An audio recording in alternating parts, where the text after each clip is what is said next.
Sir, ನಾನು ಆನಂದ್ ಅಂದ್ಬಿಟ್ಟು ಬೆಂಗಳೂರಿಂದ ಮಾತಾಡ್ತಾ ಇದ್ದೀನಿ. ಆಲ್ರೆಡಿ ನಾನು ಇನ್ಸ್ಪೈರ್ ಇಂಡಿಯಾದಲ್ಲಿ ಇನ್ವೆಸ್ಟರ್ ಆಗಿದ್ದೀನಿ. ಶರಣ್ ಸರ್ಗೆ ನನ್ನ ಪ್ರಶ್ನೆ ಏನಂತಂದರೆ, ಶೇರ್ ಮಾರ್ಕೆಟಲ್ಲಿ ಇನ್ವೆಸ್ಟ್ಮೆಂಟ್ ಮಾಡಬೇಕಂದ್ರೆ ಏನೆಲ್ಲ ಕೇರ್ ತೊಗೋಬೇಕು ಅಂತ ಸ್ವಲ್ಪ ತಿಳಿಸ್ಕೊಟ್ರೆ ಹೆಲ್ಪ್ ಆಗುತ್ತೆ ಸರ್. Thank you.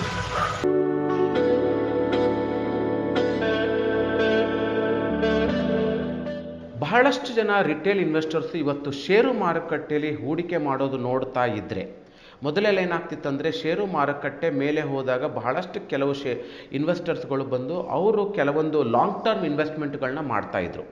ಬಟ್ ಇವಾಗ ಬರ್ತಾ ಇರುವಂಥ ಬಹಳಷ್ಟು ರಿಟೇಲ್ ಇನ್ವೆಸ್ಟರ್ಸ್ಗಳು ಒಂದು ಶಾರ್ಟ್ ಟರ್ಮ್ ಟ್ರೇಡಿಂಗ್ ಅಥವಾ ಶಾರ್ಟ್ ಟರ್ಮ್ ಹೂಡಿಕೆಯನ್ನು ಮೈಂಡಲ್ಲಿ ಇಟ್ಕೊಂಡು ಇವತ್ತು ಷೇರು ಮಾರುಕಟ್ಟೆಗೆ ಬರ್ತಾ ಇದ್ದಾರೆ.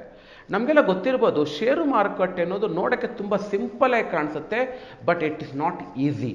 ಯಾಕೆ ನಾನು ಹೇಳ್ತಾ ಇದ್ದೀನಿ ಅಂತಂದರೆ, ಷೇರು ಮಾರುಕಟ್ಟೆಯಲ್ಲಿ ಯಾವುದೇ ಒಂದು ಕಂಪ್ನಿ ಶೇರ್ನ ನಾವು ಬೈ ಮಾಡಬೇಕಾದ್ರೆ ಬಹಳಷ್ಟು ವಿಷಯಗಳನ್ನ ತಿಳಿದುಕೊಂಡು ನಾವು ಬೈ ಮಾಡೋದು ಒಳ್ಳೆಯದು. ಯಾಕೆ ಒಂದು ಎಕ್ಸಾಂಪಲ್ ನಾನು ಹೇಳ್ತಾ ಇದ್ದೀನಿ ಅಂದರೆ, ಸಾಮಾನ್ಯವಾಗಿ ನಾವು ತರಕಾರಿ ಮತ್ತು ಹಣ್ಣುಗಳನ್ನು ತೆಗೆದುಕೊಳ್ಳೋಕೆ ಹೋಗಬೇಕಾದ್ರೆ ಎಲ್ಲ ಕಡೆ ಒಂದು 4-5 ಕಡೆ ವಿಚಾರನ ಮಾಡಿಬಿಟ್ಟು ಅದರದ್ದು ಒಂದು ಗುಣಮಟ್ಟನ ನೋಡಿಕೊಂಡು ಒಂದು ಪ್ರೈಸ್ನ ತಿಳ್ಕೊಂಡು ನಾವು ಒಂದು ತರಕಾರಿ ಅಥವಾ ಒಂದು ಹಣ್ಣನ್ನು ಖರೀದಿ ಮಾಡ್ತೇವೆ. ಆದರೆ ಶೇರ್ಸ್ಗಳನ್ನ ಖರೀದಿ ಮಾಡಬೇಕಾದ್ರೆ, ಯಾವುದಾದ್ರೂ ಒಂದು ಕಂಪ್ನಿಯ ಸ್ಟಾಕ್ಸ್ನ ಬೈ ಮಾಡಬೇಕಾದ್ರೆ ಯಾವುದೇ ಒಂದು ಮುನ್ನೆಚ್ಚರಿಕೆಯಾಗಿ ಬೇಕಾಗಿರುವಂಥ ಮಾಹಿತಿಗಳನ್ನ ಪಡೆಯದೆ, ಕೆಲವ್ರು ಕೊಟ್ಟಿರುವಂಥ ಟಿಪ್ಸ್ಗಳ ಮೇಲೆ ಆಗಿರ್ಬೋದು ಅಥವಾ ಯಾರೋ ಒಬ್ಬ ಫ್ಯಾಮಿಲಿ ಮೆಂಬರ್ಸ್ ಯಾವುದೋ ಒಂದು ಕಂಪ್ನಿ ಶೇರ್ ಬೈ ಮಾಡಿದ್ದಾರೆ ಅಂದ್ಕೊಂಡ್ಬಿಟ್ಟು ನಾವು ಬೈ ಮಾಡ್ತಾ ಇದ್ದೀವಿ. ಹೀಗಾಗಿ ಬಹಳಷ್ಟು ಶೇರ್ಸ್ಗಳನ್ನ ನಾವು ಯಾವುದೇ ತಿಳುವಳಿಕೆಗಳು ತಿಳ್ಕೊಳ್ಳಾರ್ದೆ ಬೈ ಮಾಡಿರೋದ್ರಿಂದ ಇವತ್ತು ನಮ್ಮ ಒಂದು ಪೋರ್ಟ್ಫೋಲಿಯೋಗಳಲ್ಲಿ ಬೇಡದೇ ಇರುವಂಥ ಬಹಳಷ್ಟು ಗಾರ್ಬೇಜ್ ಆಗಿರುವಂಥ ಶೇರ್ಸ್ಗಳನ್ನ ನಮಗೆ ಕಾಣಿಸ್ತಾ ಇದೆ. ಹಾಗಾದರೆ ಷೇರು ಮಾರುಕಟ್ಟೆಯಲ್ಲಿ ಬೈ ಮಾಡಬೇಕಾದ್ರೆ ಏನೆಲ್ಲ ವಿಷಯಗಳು ತಿಳ್ಕೋಬೇಕು? ಮೊದಲನೇದಾಗಿ ಷೇರು ಮಾರುಕಟ್ಟೆನ 3 ಭಾಗಗಳನ್ನು ನಾನು ವಿಂಗಡಿಸ್ತಾ ಇದ್ದೀನಿ. ಒಂದು ಓವರಾಲ್ ಎಕನಾಮಿನ ಬಗ್ಗೆ ನಾವು ತಿಳ್ಕೊಳ್ಳೋದು ಬಹಳ ಇಂಪಾರ್ಟೆಂಟ್ ಇದೆ. ಯಾಕಂದರೆ ಇದನ್ನು ಮ್ಯಾಕ್ರೋ ಎಕನಾಮಿಕ್ಸ್ ಅಂತ ಹೇಳ್ತೀವಿ. GDP ಆಗಿರ್ಬೋದು, ಇನ್ಫ್ಲೇಷನ್ ಆಗಿರ್ಬೋದು, ಇಂಟ್ರೆಸ್ಟ್ ರೇಟ್ ಆಗಿದೆ, ಇದು ಹೇಗೆ ಒಂದು ಬೆಳವಣಿಗೆ ಆಗ್ತಾ ಇದೆ ನಮ್ಮ ದೇಶದಲ್ಲಿ, ಇದನ್ನು ಒಂದು ಮ್ಯಾಕ್ರೋ ಲೆವೆಲಲ್ಲಿ ಎಕನಾಮಿಕ್ ಲೆವೆಲ್ ಆಗಿ ನಾಲೆಜ್ ತೆಗೆದುಕೊಳ್ಳೋದು ಮೊದಲನೇದು. ಎರಡನೇದು, ಇಂಡಸ್ಟ್ರಿ ರಿಲೇಟೆಡ್ ಆಗಿರುವಂಥ ಒಂದು ಅನಾಲಿಸಿಸ್ ಮಾಡೋದು ಬಹಳ ಇಂಪಾರ್ಟೆಂಟ್ ಇದೆ.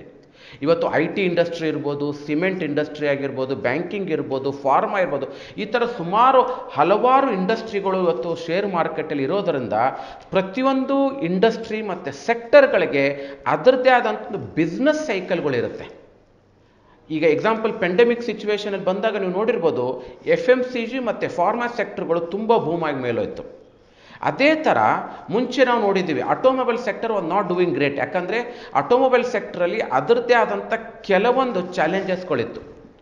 ಅಂಥ ಒಂದು ಚಾಲೆಂಜಸ್ಗಳಲ್ಲಿ ಆಟೋಮೊಬೈಲ್ ಸೆಕ್ಟರ್ ಚೆನ್ನಾಗಿ ಮಾಡ್ತಾ ಇರಲಿಲ್ಲ.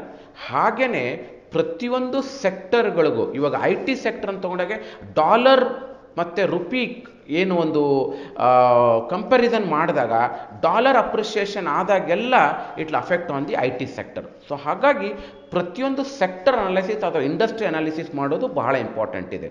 ಮೂರನೇದು, ಸೆಕ್ಟರ್ ಇಂಡಸ್ಟ್ರಿ ಆದಮೇಲೆ ಕಂಪ್ನಿ ಬಗ್ಗೆ ತಿಳಿದುಕೊಳ್ಳೋದು ಬಹಳ ಇಂಪಾರ್ಟೆಂಟ್ ಇದೆ. ಕಂಪ್ನಿ ಬಗ್ಗೆ ತಿಳ್ಕೊಳ್ಳೋದಂದ್ರೆ ಏನು? ಆ ಕಂಪ್ನಿ ಪ್ರಮೋಟರ್ ಯಾರು, ಆ ಕಂಪ್ನಿ ಪ್ರಾಡಕ್ಟ್ ಏನಿದೆ, ಸರ್ವಿಸಸ್ ಏನಿದೆ, ಆಮೇಲೆ ಏನಾದರೂ ಟೆಕ್ನಾಲಜಿ ಟೈಅಪ್ ಆಗ್ತಾ ಇದೆನಾ, ಅಥವಾ ಏನಾದರೂ ಒಂದು ಕಂಪ್ನಿದು ಫ್ಯೂಚರ್ ಪ್ಲಾನಿಂಗ್ ಪ್ರಕಾರ ಏನಾದರೂ ಒಂದು ಮೇಜರ್ ಚೇಂಜಸ್ ಮಾಡೋಕ್ಕೆ ಹೋಗ್ತಾ ಇದ್ದಾರಾ, ಈ ಥರ ಬಹಳಷ್ಟು ವಿಷಯಗಳನ್ನ ತಿಳಿದುಕೊಂಡು ನಾವು ಹೂಡಿಕೆ ಮಾಡಿದಾಗ ಮಾತ್ರ ಒಬ್ಬ ಸಕ್ಸಸ್ಫುಲ್ ಇನ್ವೆಸ್ಟರ್ ಆಗ್ತೀವಿ. ಬಟ್ ಬಹಳಷ್ಟು ಜನ ಹೂಡಿಕೆದಾರರು ಬರ್ತಾ ಇರೋರು ಅಂತಾರೆ ಏನಂದರೆ, ಷೇರು ಮಾರುಕಟ್ಟೆಯಲ್ಲಿ ಒಂದು ಬಾಡಿಗೆಗೆ ತೆಗೆದುಕೊಳ್ಳುವ ಒಂದು ಮನೋಸ್ಥಿತಿಯಲ್ಲಿ ಬರ್ತಾರೆ. ಆದರೆ ಶೇರನ್ನು ಬೈ ಮಾಡಿದಾಗ ನಿಮಗೆಲ್ಲ ಗೊತ್ತಿರ್ಬೋದು, ನೀವು ಸಹ ಅದರಲ್ಲಿ ಒಬ್ಬ ಪಾಲುದಾರ ಆಗ್ತಾ ಇದ್ದೀರಾ. Think like A owner, don't think like a just ಒಂದು ಟೆನೆಂಟ್ ಥರ ಥಿಂಕ್ ಮಾಡೋದು, ಒಂದು ಮೈಂಡ್ ಸೆಟ್ನ ಚೇಂಜ್ ಮಾಡ್ಕೊಳ್ಳೋದು ತುಂಬ ನೆಸೆಸಿಟಿ ಇದೆ. ಹಾಗಾಗಿ ಷೇರು ಮಾರುಕಟ್ಟೆಯಲ್ಲಿ ಹೂಡಿಕೆ ಮಾಡಬೇಕಾದ್ರೆ ನಿಮ್ಮ ಒಂದು ತಿಳುವಳಿಕೆ, ನಾಲೆಜು ಅದು ನಿಮ್ಮಲ್ಲಿ ಹಣನ ಮಾಡೋಕ್ಕೆ ಸಹಾಯ ಮಾಡುತ್ತೆ. Just buying the shares you will never become rich. Very important. ಮಾರುಕಟ್ಟೆಯಲ್ಲಿನ ಅರ್ಥ ಮಾಡ್ಕೊಂಡು ಇನ್ವೆಸ್ಟ್ ಮಾಡಿದಾಗ ಮಾತ್ರ ನಿಮಗೆ ಹಣ ಮಾಡೋಕ್ಕೆ ಸಾಧ್ಯ ಇದೆ. Thank you very much. Mutual fund investments are subject to market risks. Read all scheme-related documents carefully.